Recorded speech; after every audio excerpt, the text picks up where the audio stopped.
Hey there guys, John Campea here, and this is my quick review of the brand new Spider-Man Homecoming. Now, just to let you guys know right off the bat, I was told a number of months ago by a friend of mine who was kind of working on the production that, Marvel really wanted to make a John Hughes style teenage comedy coming of age movie. Sony really wanted to make a more traditional action comic book movie, and the two of them really compromised to come up with Spider-Man Homecoming, and the results are fantastic. The movie's really good, it's really funny, and I would put it as my second favorite Spider-Man movie ever made. Like, I still kind of consider Spider-Man 2, that Sam Raimi's second Spider-Man film, as probably one of the greatest comic book films ever made. So that one might still hold my top spot, but I believe this one very comfortably fits in as the second best one ever made. At least on my list. For you, it might even be the best one. Let's start off with Tom Holland. Now, when we saw Captain America Civil War and we got our first glimpse of Tom Holland as Peter Parker, aka Spider-Man, we thought we were seeing something special.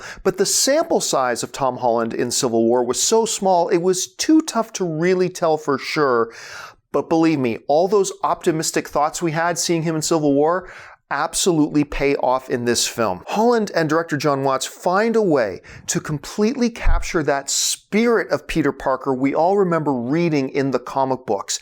He is the young, optimistic, a little bit naive, really enthusiastic, all that stuff rolled into one. Tom Holland embodied it perfectly, while at the same time embodying an awkward teenager trying to navigate his way through high school. And when the mask comes on and he's Spider-Man, he pulls off that wisecracking, one-liner, equally enthusiastic character we've come to know and love in animation and the comic books. And we often say that a hero in a movie is often only as good as the villain who's there to be their foil.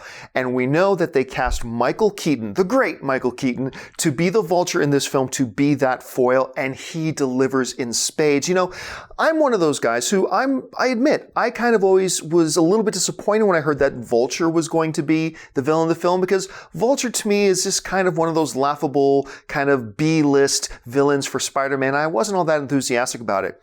But what Watts, the director of the film, and what Michael Keaton brought to the screen and the character they brought into this movie, I'm telling you, this guy is terrifying. And I'm watching this thinking, how the hell is Spider-Man going to even beat this guy? I mean, even if Iron Man shows up, how are they even combined going to beat this guy? And I really want to be careful about spoilers here, so I'm not going to tell you very much, but there's so much to this character. There are a lot of twists and turns the character takes, the villain that is Vulture, throughout the film that makes him on one hand sympathetic as a villain and also terribly intimidating as a villain. It's just all brought together in a multi-dimensional character brought to the screen that was just really fun to watch and made for a great counterpoint to Tom Holland's Spider-Man in the film. Now, going back to the high school stuff we were talking about, one of the reasons the high school stuff with Peter Parker works so well in the film is because of his best friend, Ned, played by Jacob Batalon in it, and he's great. And the relationship and the chemistry between Peter and Ned is so fun and so funny. Now, we got a little taste of the Ned character in the trailers, but believe me, the best stuff is still in the movie. And that dynamic is part of the reason why that John Hughes aspect of the movie works so well. And really, what is a high school theme if your hero doesn't have an object of his affection? And in this case, it's Liz, played by Laura Harrier. And the Liz character is wonderful. Like, she's charming. And sometimes movies have this almost too good to be true object of the affection. And then they hook up with the hero and you're thinking, she would never actually go for him. But the way they portrayed Liz, she is that dream girl, but at the same time you could kind of see why her eye would be caught by Peter and why Peter would have some of her attention a little bit. Like, there was a really nice chemistry between the characters on the screen that once again just helped make that whole high school aspect of the Peter Parker story work that much better. Honestly, not much to say about Zendaya's character Michelle. She's actually not in the film that much and really doesn't do much in the movie.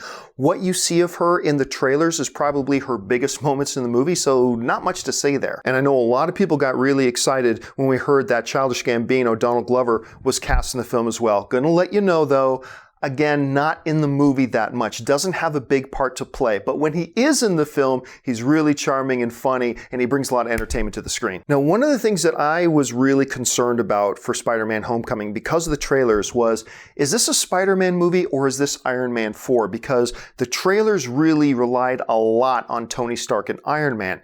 Thankfully, Iron Man's not actually in the film all that much. Like, believe me, it's more than just a cameo, but he's not too prevalent in the movie like I was afraid it was. The focus of the movie is clearly on Spider-Man. And when Tony or Iron Man is in the scenes, his purpose is to draw attention to Peter Parker and Spider-Man. And I was really afraid he would be taking attention away, but instead the filmmakers found a way to reverse that and use Tony as a way to further Peter's story instead of detract from it. One of the biggest pleasant surprises for me in this movie was Happy Hogan, of course, played by Jon Favreau. We knew he was going to be in the movie. He's in the movie a lot more than you might think, and he has a bigger role to play. And you know what? A little secret. I've always loved the Happy Hogan character.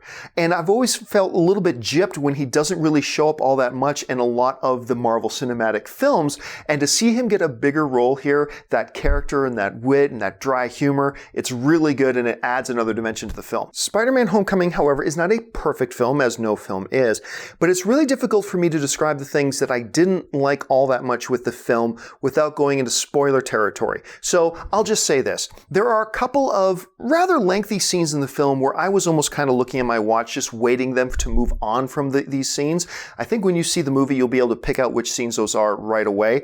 I know they tried to be charming with these scenes, but to me they just felt dry and slow, and it kind of felt like they were putting the brakes on the movie when they hit. Also, I wasn't really happy with the Spider-Man suit. And I can't go into it too much more than that, other than to say, and I'm not talking about the look of it, but other than to say it didn't feel like a Spider-Man suit to me. And that just never sat right with me throughout the film. But really, those are really the biggest issues I have with the film, and those are fairly minor. Yeah, there's a few things that they do well that they could have done better. There are a few things that are done good that could have been great. But overall, this film really clicks on all cylinders and really works. A few slow spots, some creative decisions they made that I didn't like, but overall, this collaboration between Sony and Marvel Studios has worked out wonderfully well. As of right now, and granted it's still only about halfway through the year, I would say Spider-Man Homecoming is probably my third favorite film of the year. Logan is still number one for me, Baby Driver is number two, and then you got Spider-Man Homecoming followed up by War for the Planet of the Apes, and then probably Wonder Woman in the other top 5 spot. But the film's that good. It's really fun, it's really enjoyable, and you need to go out and see it as soon as you can. Oh, and by the way, make sure you stick around for the post-credit scenes. There are 2. Make sure you stay right to the end for the second one. Watch them both. I think you'll be glad that you did. All right, guys, that'll do it for my Spider-Man Homecoming review. Listen, have you seen it? I know they've been doing a lot of advanced screenings around the country. If you have, jump in the comments section. What did you think of it? What are your expectations going into it? Where do you think this Spider-Man film is going to rank on your all-time great Spider-Man lists? Jump in the comments section and leave me your thoughts. Make sure you subscribe to my YouTube channel. Make sure you're following me on social media, on Facebook and on Twitter, just at John Campea. Tune in every morning for my John Campea podcast and every afternoon for the movie vlog where I update you on everything going on in the world of movie news. That'll do it for me, guys. Thanks a lot for joining me, and until next time, bye-bye.